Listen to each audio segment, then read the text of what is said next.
जय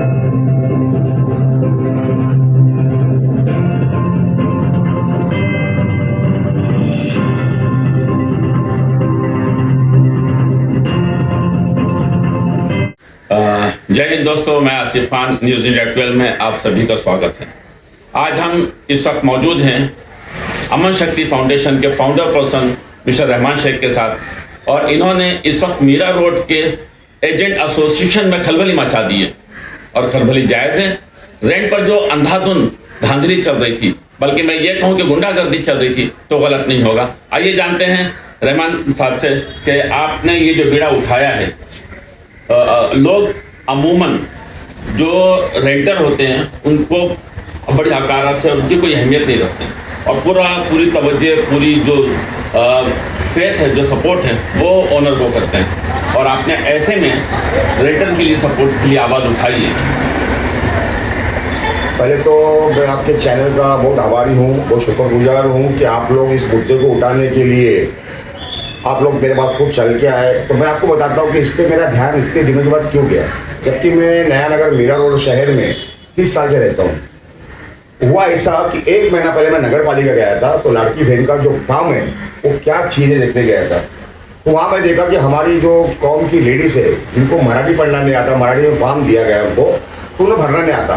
तो हम लोग हमारी एक संस्था है अमन शक्ति चैरिटेबल ट्रस्ट, तो हमने सोचा कि हम क्यों ना शाम को 6 बजे से लेके 8-9 बजे तक के बहनों का फॉर्म भर के इनको दे दें।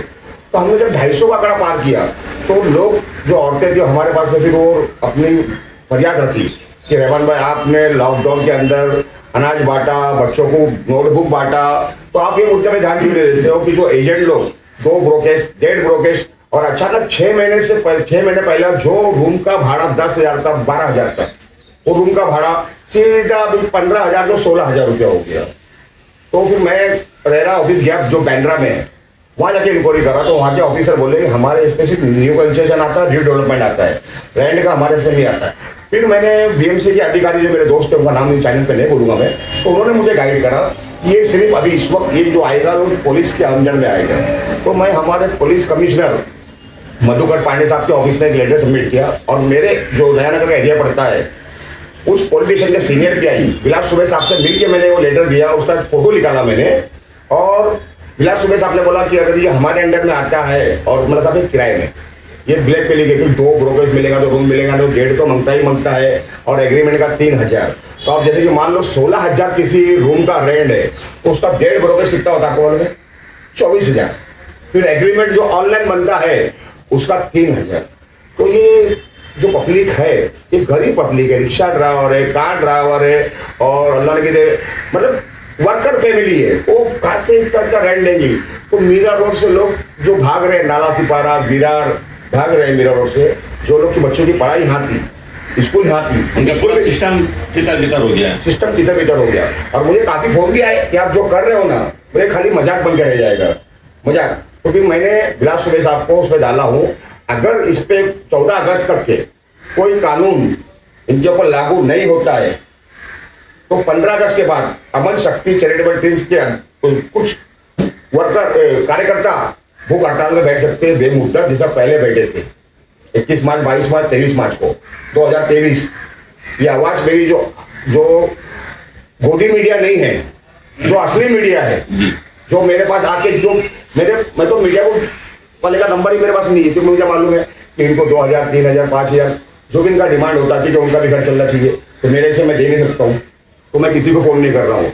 अभी कल मेरे एक दोस्त है, नहीं परसों मेरे एक दोस्त है जो एक न्यूज़पेपर में संपादक है, विनय दुबे जी, वो अभी तक इस चीज़ को आगे बढ़ा रहे थे।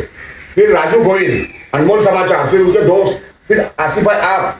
तो अगर आप लोग मेरी आवाज़ को बुलंद करोगे तो इंशाल्लाह ये आपके चैनल से IAS IPS तक आवाज़ पहुंचेगी, तो इसमें कुछ रास्ता बनेगा, गरीबों को सहायता मिलेगी। अब मीरा रोड में आपको मालूम है आसिफ भाई 50% लोग भाड़े पे रहते हैं। मैं मीरा रोड की बात नहीं कर रहा हूँ, मैं एकनाथ शिंदे जी को कल राजू भाई के चैनल के अंदर, जो हमारे सीएम है, अभी भी सीएम पद पे है, मैं चाहता हूँ कि उनके सीएम पद रहते ये कानून महाराष्ट्र में लागू हो, हाँ आवाज वहां तक पहुंचे, और ये कानून पूरे महाराष्ट्र को लागू हो। और मैंने कलेक्टर साहब को एक लेटर लिखा हूँ कि मीरा भयंकर के लिए एक ऐसी वेबसाइट होना चाहिए जो सरकारी हो, कि जिस रूम ओनर को अपना फ्लैट भाड़े पे देना है तो वहाँ पर वो अपना एड्रेस वगैरह लगाए वो साइट के ऊपर, सरकारी साइट के ऊपर, और जिनको भाड़े पे लेना हो।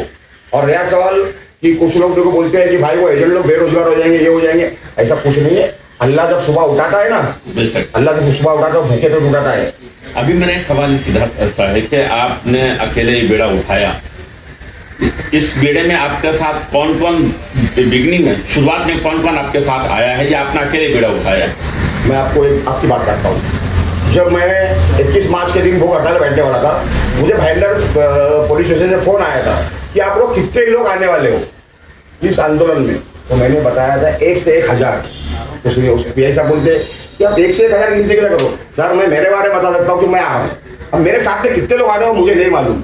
अगर अच्छा काम कर रहा हूँ तो जाहिर सी बात है ऊपर वाले की मदद में आएंगी, लोग भी साथ आएंगे। पहली शुरुआत एक ही इंसान को करनी पड़ती है। जैसा हिंदुस्तान के अंदर अंग्रेजों ने जो हमारे देश में राज किया था, उसको राज को हटाने के लिए राष्ट्रपिता महात्मा गांधी जी ने बेड़ा उठाया था। फिर उनके पीछे कारवा बढ़ता गया, लोग आते गए। इनका मकसद ये है कि जैसे कि मैं अकेला ही चला था मंजिल जाजिम बगर, लोग मिलते गए और कारवां बनता गया। तो पहली हिम्मत इन्होंने की और एक कारवां इनके साथ तैयार है। अब ये जो मेरा आपसे ये सवाल है कि जो एसोसिएशन की तरफ से, यहाँ पर एजेंट एसोसिएशन की तरफ से आप पर कोई दबाव या कोई प्रेशर नहीं आया, किसी ने मुलाकात नहीं की, किसी तरह की और कोई हमें एक धमकी वगैरह कुछ कह सकते हैं? आसिफ भाई, धमकियों का सामना में तो जब जवान हुआ ना, बोलते ना लड़की जवान होती है 17-18 साल में, लड़का जवान होता है 21 साल में। तो मैं जवान होने के पहले से धमकियों का सामना करते आया हूँ, धमकियों का सामना करते आया हूँ। मुझे अल्लाह की जात पे भरोसा है, जब तक ऊपर वाला मेरा मीटर डाउन नहीं करेगा, जब तक मेरा मीटर को डाउन नहीं कर सकता है। शॉर्ट एंड सीधी बात, जब तक ऊपर वाले लोगों को बुलावा नहीं आएगा तो मुझे कोई भेज नहीं सकता है। तो आपने अल्टीमेटम कितने तारीख का दिए? मैंने दिया हूँ 14 अगस्त तक का, ताकि अगर पुलिस कोई कानून लागू करती है तो मैं 15 अगस्त के दिन इसको ये जो बोलते ना ब्रोकेश, ये भी मुक्त, इससे भी आज के दिन ही आज़ादी मिली जैसा बोलूँगा मैं, बिल्कुल मेरा भाईंदा शहरवासी को।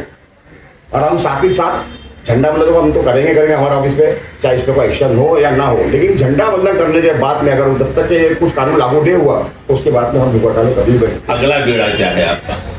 अगला बेड़ा मेरा ये है कि अगर 14 अगस्त तक के कोई कायदा को लागू होता है इनके ऊपर, तो मैं हमारे मधुकर पांडे साहब का बहुत बहुत शुक्रिया करूँगा कि ये जो चल रहा था 30 सालों से मेरा भाईंदर में 2 ब्रोकेज 1.5 ब्रोकेज, अगर इस पर कोई लगाम रखती है, या हमारे जो कलेक्टर है थाना जिला के, अगर वो कोई वेबसाइट सरकारी बना के देते हैं कि रूम का ऐसा है, क्योंकि समस्या एक एक करके सॉल्व हो जाती है।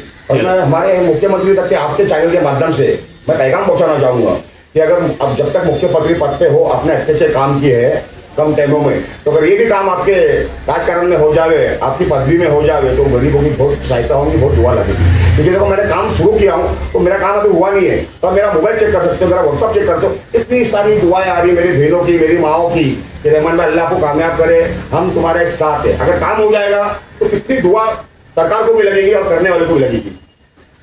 एक किसी शायर ने बड़ा अच्छा शेर कहा है कि समंदर जिस जगह जाकर किनारा छोड़ देता है, समंदर जिस जगह जाकर किनारा छोड़ देता है, कोई उठता है और तूफान का रुख मोड़ देता है, कोई उठता है और तूफान का रुख मोड़ देता है। तो ये रहमान शेख साहब जिन्होंने एक बड़ा कदम उठाया है और मीरा रोड के जो रेंट पर रहते हैं उन लोगों ने कदम उठाया है, ये बहुत बड़ी बात है। हमारी दुआएं हैं कि रहमान साहब अपने मकसद पर कामयाब हों। आसिफ खान को इजाज़त दीजिए। कैमरामैन नासिर हुसैन के साथ आसिफ खान, जय हिंद।